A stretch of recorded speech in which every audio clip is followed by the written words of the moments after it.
또 우리가 살면서 뭐 좋은 말만 하고 살 수는 없잖아요, 그죠? 예. 상대가 좀 듣기 싫은 말에도 그게 필요하다면 해야 될 때가 있단 말이죠. 근데 그런 말을 할 때는 되게 조심스럽게 해야 된다.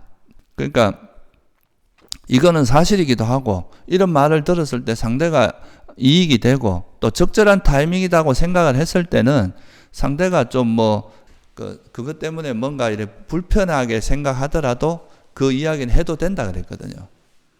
그런데 이제 그런 걸 고려하지 않고 그냥 내가 생각할 때 넌 틀렸어, 그러니까 이야기를 하면은 그 어떤 그런 이게 오히려 이제 부작용이 생길 수 있다는 이야기죠. 이게 진짜 그 사람의 이익이 될지 안 될지, 이런 말을 해서 오히려 이익이 안 되면 굳이 할 필요 없잖아요. 네. 그러니까 또 그 말을 하는 타이밍이 그 아주 적절한지 안 한지 이런 걸 그래서 그런 거를 잘 해서 이제 화를 안 내면 또 기본적으로 그 사람을 단순히 비난하는 목적이 아니라 이 사람이 정말 잘 됐으면 좋겠다 하는 마음으로 하잖아요. 네. 그러니까 그런 거를 이제 상대도 느낀단 말이에요. 그냥 아예 이제 뭐 우리가 감정적으로 하는 이야기인지 저게 정말 나를 위해서 하는 이야기인지 이런 걸 모를 리는 대부분은 알거든요. 네. 그거요. 그래서 이제 그런 식으로 이야기를 했을 때는 이제 좀 문제가 훨씬 적어지고 또 그 말의 효과가 극대화되는 거죠. 그럴 때 또한 조건이 지어지지 않는 건가요? 예? 조건이 지어진다는 게 또 그 사람 제가 말을 했을 때 계속 뭔가가 발생을 하지 않으면 조건이라는 거는 없어지는 건가요? 그런 것보다도 이제 그러니까 이 결과가 좋게 나오게 하는 조건을 만들어 주는 거죠.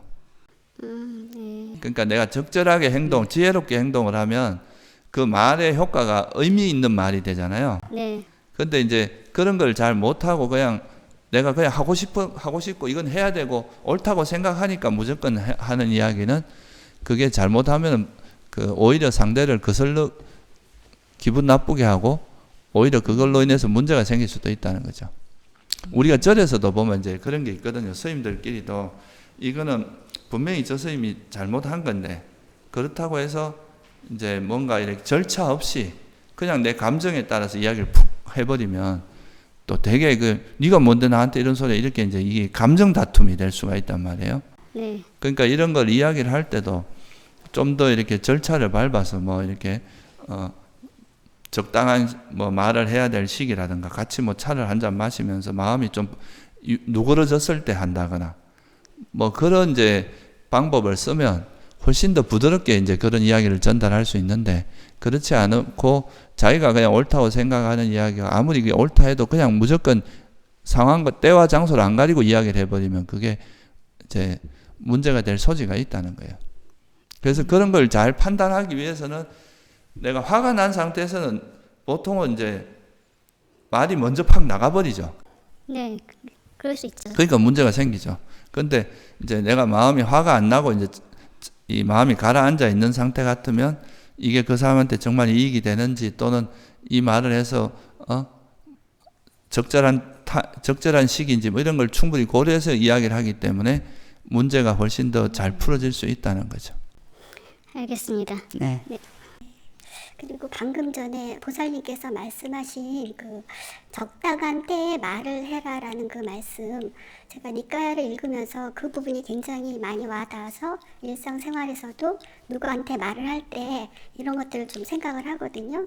근데 그 말할 때, 그러니까 조건이 되는 때라는 거를 알 수 있는 거는 일반인들보다는 수행을 해서 어느 정도 지혜가 있는 사람이 가능한 거 아닌가요? 예, 그래서 연습을 하는 거죠. 그래서 우리가 이제 첫째 이제 말할 때 우리가 마음을 관찰을 잘해야 되는 게 딱 이렇게 말을 하는데 싹 자기 마음을 보는 힘이 있는 사람들은 내가 또 나를 너무 드러내려고 잘난 체 하려고 말을 하는 그러니까 이제 그런 경우 있잖아요. 이 속에서 뭔가 내 의견이 더 낫다 하고 이제 그게 정말 그 사람을 위해서라기보다 내가 잘난 이 견해를 드러내려고 하는 경우도 있을 거 아니에요. 그죠? 그럴 때는 그걸 알아차리면 멈출 수 있잖아요.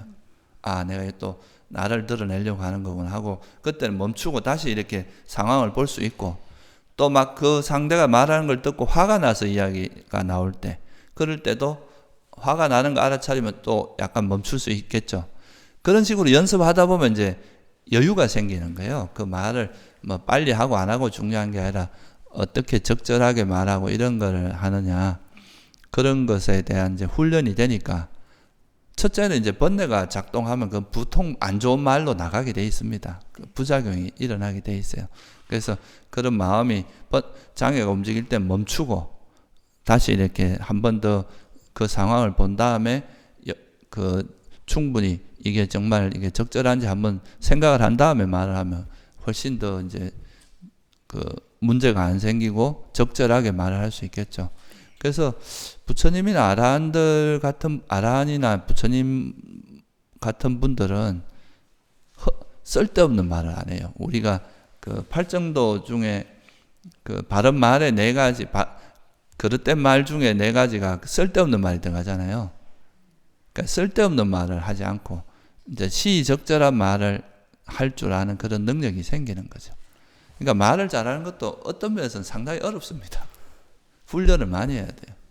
보통 우리가 세속 살면서도 보면 그런 말 있잖아요. 우리 말에는 도끼가 하나 들어있다고 그런 말이 있잖아요. 그러니까 이 말을 말 한마디 잘못해서 이것 때문에 오해가 생기고 이것 때문에 또 막 감정적으로 틀어지고 이런 경우가 되게 많거든요.